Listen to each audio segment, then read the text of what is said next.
আমার ভাই আমার জন্য সবসময় কান্না করে। ও ছোট। আসসালামু আলাইকুম সম্মানিত ভিউয়ার্স, কেমন আছেন সবাই? আশা করছি সবাই ভালো আছেন। দোয়া করি আপনারা যেখানে থাকুন সুস্থ এবং ভালো থাকুন। দর্শক শ্রোতা, আজকে একটা ভিডিও দেখাবো। একজন হিন্দু বোন, সে আমাদের ইসলাম ধর্মকে ভালোবেসে সে মুসলিম হয়েছে।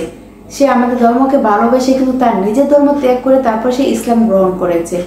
এখন ইসলাম ধর্ম গ্রহণ করে তার পরিবার এবং সে মহা বিপদে আছে।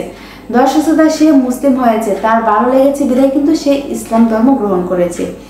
তো এটা কিন্তু তার পরিবার মেনে নিয়েছে, তার পরিবার কিন্তু তাকে কিছু বলে নাই। কিন্তু তার পরিবারকে তার প্রতিবেশী আত্মীয় স্বজন মানে কেউ আর শান্তিতে বসবাস করতে দিচ্ছে না। কেন? এই মেয়েটা মুসলমান হয়েছে, তার একটা ছোট্ট ভাই আছে, সেই ছোট্ট ভাইটাকে পর্যন্ত মানুষে মানে জ্বালা যন্ত্রণা দিচ্ছে, তাদেরকে টর্চার করতেছে এক হিসেবে, এরকমই সে দাবি করতেছে। তো দর্শক শ্রোতা, তার মুখ থেকে একটু শুনে আসবো।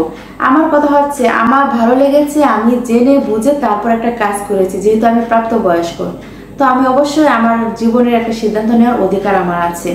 তো সেটা সে জেনে বুঝে তার পরিবারের কাছ থেকে বলে আসুক বা না বলে আসুক, সে ইসলাম ধর্ম গ্রহণ করেছে এবং সে বর্তমানে সেটা নিয়ে ভালো আছে। কিন্তু তার পরিবারকে মানুষ শান্তিতে থাকতে দিতেছে না। সে পরিবারের জন্য মেয়েটা এখন লাইভে এসে বলতেছে, মানুষ কেন আমার পরিবারকে এভাবে টর্চার করতেছে। এটা এক ধরনের টর্চারই ধরতে গেলে, কারণ তার পরিবার, সে মুসলিম হওয়াতে তার পরিবারের কোনো আপত্তি নেই, মানে তার পরিবারের কোনো আপত্তি নেই। কিন্তু পাড়া প্রতিবেশীর জ্বালায়, পাড়া প্রতিবেশীর কথায় তার মা বাবা, তার আত্মীয় স্বজন বা তার একটা ছোট্ট ভাই আছে, তারা এখন শান্তিতে থাকতে পারতেছে না। তো যাই হোক দর্শক শ্রোতা, এই মহিলাটা কি বলে চলুন আমরা তার মুখ থেকে শুনে আসি, তাহলে বুঝতে পারবেন। আর হ্যাঁ, আপনাদের মন্তব্য আপনারা অবশ্যই কমেন্ট করবেন আর এই ভিডিওটা প্রচুর পরিমাণ শেয়ার করবেন, কারণ বোনটার কথাগুলো যাতে সবাই শুনতে পারে বা সবাই বুঝতে পারে এবং বোনটা যাতে উপকৃত হয় তার